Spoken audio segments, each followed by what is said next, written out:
Halo, kembali lagi dengan kami Java Football. Kali ini kami John dan Cok akan ngosan ya. Ngosan kali ini kami akan membahas Solo kecewa, Jogja bahagia. Nah, bagaimana ceritanya kok bisa Solo itu kecewa, Jogja bahagia? Oke, kita saksikan saja bersama ceritanya. Laga pada Derby Mataram kemarin itu berakhir imbang atau remis. Mungkin kita agak telat membahasnya ya, agak terlalu lama membahasnya dikarenakan ya memang kondisi tidak memungkinkan untuk membahas itu. Nah, kita hanya ingin fokus ke lain-lainnya dulu. Nah, kali ini kita baru sempat membahas Derby Mataram yang kemarin. Derby Mataram yang kemarin berakhir imbang tanpa benernya bosseni sekali. Sebenarnya kemarin permainan itu sangat banyak peluang sebenarnya dari Persis Solo. Dari PSIM sendiri menurut pandangan saya hanya ingin mencuri poin-poin lewat serangan balik saja. Nah, PSIM sendiri tidak mengeluarkan taktik menyerang ataupun gimana, itu tidak. Sepertinya hanya Persis Solo saja yang mengeluarkan full penyerang, full nyerang, tapi masih dengan hasil buntu, tidak menghasilkan gol sama sekali. Derby kemarin sangat mengecewakan bagi saya, bagi semuanya. Tidak ada gol tercipta di situ. Bahkan PSIM juga tidak bisa mencetak gol, Persis Solo juga tidak bisa mencetak gol pada saat itu. Nah, mungkin banyak yang kecewa. Ada yang juga bahagia di antara Derby Mataram tersebut.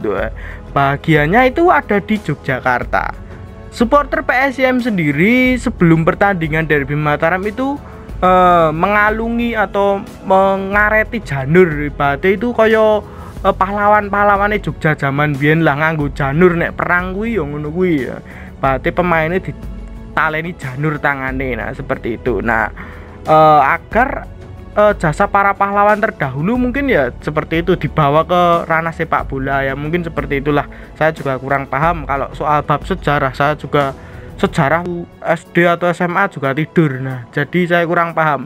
Nah, mereka mengalungi itu agar para punggawa itu bersemangat bermain di lapangan, agar bermain fair. PSIM sendiri yang menjadi tuan rumah ya kala itu.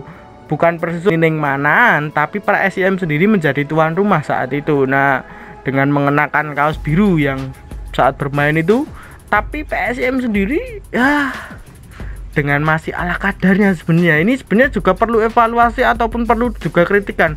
Jangan bahagia dulu menahan imbang soal Persis Solo ini, tapi ini juga perlu evaluasi yang mendalam. PSIM sendiri baru mendapatkan beberapa poin saja di grup ini. Bukan hasil yang bagus, tapi ini malah hasil yang minor menurut pandangan saya pribadi. Menurut pandanganmu, Cuk, PSIM sendiri ini gimana? Kok pergerakannya itu sangat hanya menginginkan imbang atau gimana nih dari Solo ini? Ya, menurutku realistis lah, John. Melihat kondisi lawan yang dihadapi dan tempat yang dihadapi, itu realistis menahan imbang itu Persis Solo ya. Menurutku ya wujud bahagianya supporter Jogja itu ya karena memang gap antara kualitas pemain PSM dan Persis Solo itu jauh, dan mereka bisa menahan imbang itu luar biasa menurut saya. Lihat saja tuh kemarin itu Persisum gempur terus lah, gempur gawangnya PSIM terus lah. Tapi yo bersyukurnya kan racikan coach Seto Nurdiantoro kan bisa menghadang laju Persis Solo itu. Akhirnya skor akhir 0-0. Itu luar biasa sih menurutku, hasil yang menurutku luar biasa. Namun tetap harus evaluasi karena memang target PSIM sendiri bukan hanya menahan imbang Persis, tapi ya lolos Liga 1 sama seperti Persis Solo lolos Liga 1. Ya betul. Di Jogja pemainnya sendiri setelah kepulangan pemain tersebut di Yogyakarta itu disambut oleh para Braja Musti ya. Mereka menyambut bahagia bahwa mereka itu bisa menahan imbang Persis Solo. Sebenarnya kalau menurut pandangan saya pribadi itu bukan soal kemenangan ataupun imbang, tapi memang PSIM juga butuh kemenangan, bukan hanya imbang. Sebenarnya seperti itu ya. Nah, kalau hanya imbang mereka puas ya, wah sebenarnya itu sangat harus lebih lah. Saya itu ekspektasi lebih terhadap PSIM kemarin sebenarnya, pertandingan kemarin itu, karena mereka itu dengan mengandalkan semangat, dengan mengandalkan para pemain yang penuh semangat tanpa pemain embel-embel bintang, mereka itu bahkan seharusnya bisa lebih semangat daripada kemarin. ataupun bisa lebih memberi perlawanan gitu loh. Kalau saya melihat permainan PSM kemarin sebenarnya wah, kok diserang terus, dikepung terus, malah tidak ada feedbacknya gimana. Sebenarnya ini berbanding terbalik dengan tahun 2018 kemarin atau 2019 kemarin ya, waktu derby Mataram 2019 ya kayaknya. Nah itu sebenarnya berbanding terbalik itu dalam arti pemain Persis Solo sendiri pada saat itu malah mengandalkan semangat, tapi mereka malah bisa mengandalkan feedback serangan balik yang cukup bagus lah. Serangan balik masih terjadi gol lah. Yang saya harapkan PSM juga seperti itu, tapi malah kemarin meleset lah itu. Nah dari Kota Solo sendiri, Kota Solo kecewa.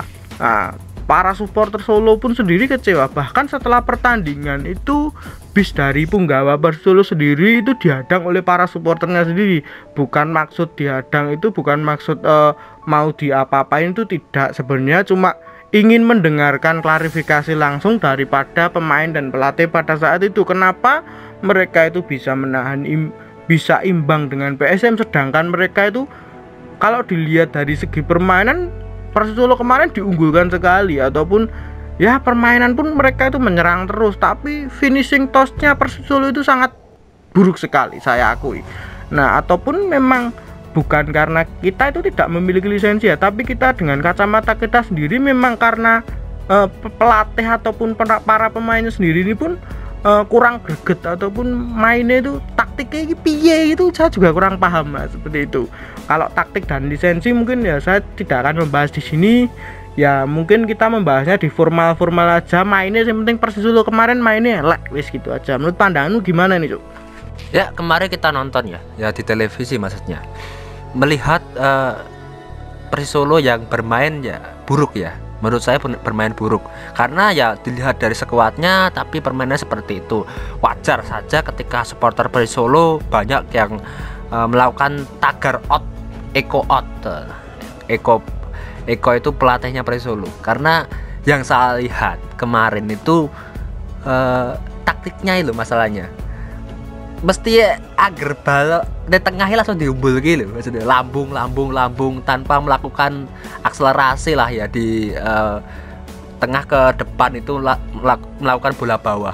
Padahal kan kita lihat striker Persis Solo kan luar biasa, tapi mainnya lambung wae. Ini kebiasaan nih.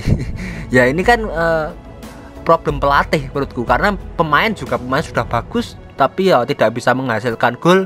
Bahkan sistem permainannya seperti itu ya, saya lihat di Twitter banyak supporter yang kecewa, supporter Persis Solo dengan sistem permainan seperti itu, dan akhirnya juga tagar out itu pasti itu terjadi.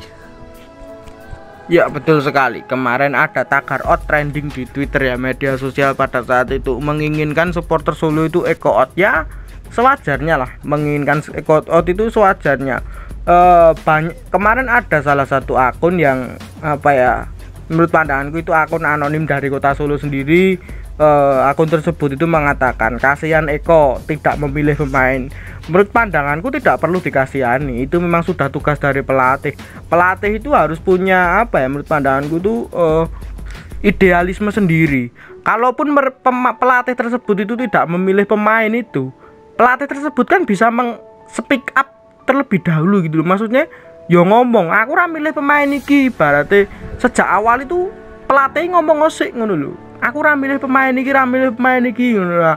Nek kowe pelatih kuwi idealis yo kowe metu wae rasane Persis ngono lho. Sejak awal kowe ngono. Tapi ngopo kowe tetep nekat Persis nek kuwi dudu pemain pilihanmu ngono lho. Lah dalam arti kan nek kowe wis ning Persis yo wis kuwi latihan, wis tak kei bahan latihan karepmu. Aku pokoke ngertine klub iki menang wis ngono wae. Nah, kecuali memang dikasih pemain yang jelek-jelek ataupun pemain biasa-biasa aja lah, itu monggo terserah. Tapi kalau soal pelatih itu kan harus idealis gitu loh. Makanya dalam arti aku ora peduli, aku ora pengen ngerti mburine seperti apa, tapi kan aku pengen ngertine iki menang wis ngono wae.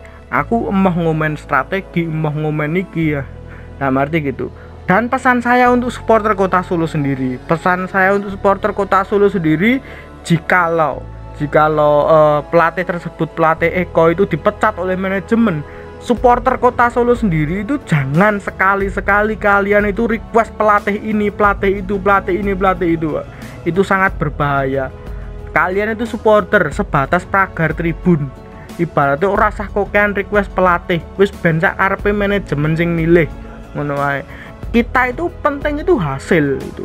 Mak hasil apik ya wis dinggo, nek hasil elek garek dikomen ngono wae, garek diomongi elek ngono wis out ngono wis kuwi bener. Kuwi tugas dari supporter malah bener ngono kuwi. Tapi kuwi aja sekali-sekali milih pelatih. Nek milih pelatih kuwi engko nek misal pelatih kuwi ora sesuai ekspektasi, kowe iki sing do milih pelatih apa gelem melu disalahke ngono. Nah, itu yang saya sangat sayangkan gitu. Nah, sebenarnya itu apa ya? Di Indonesia itu sebanyak seperti itu, bukan hanya supporter-supporter lokal-lokal sini saja, tapi banyak supporter Indonesia yang seperti itu. Tapi itu sebenarnya tidak pantas, ataupun kita itu tugasnya sebatas pagar tribun kan. Ya wis pelatih sapa wis ben ngono wae. Penting kita itu support ngono. Nek apik ya monggo dinggo. Nah, banyak yang request soal Widiantoro, Salahuddin dan lain-lain. Lah, biyen Widiantoro ya sapa ngono? Tidak ada yang tahu, tiba-tiba ndalah wae nasibnya apik ning Solo. Delalah. Salahuddin ya delalah wae menang derby Mataram, tetapi Widiantoro dan Salahuddin tidak bisa meloloskan Persis Solo pada saat itu dengan pemain yang bukan hak masing pelatih dhewe to. Ya seperti itu. Wis ben sing dipilih manajemen sapa wis ben sak karepe. Nah, mungkin itu dulu saja pesan saya untuk supporter Solo dan supporter Jogja. Nah, sebaiknya tidak cepat puas. Nah, mungkin itu dulu. Jangan lupa like, comment, dan subscribe.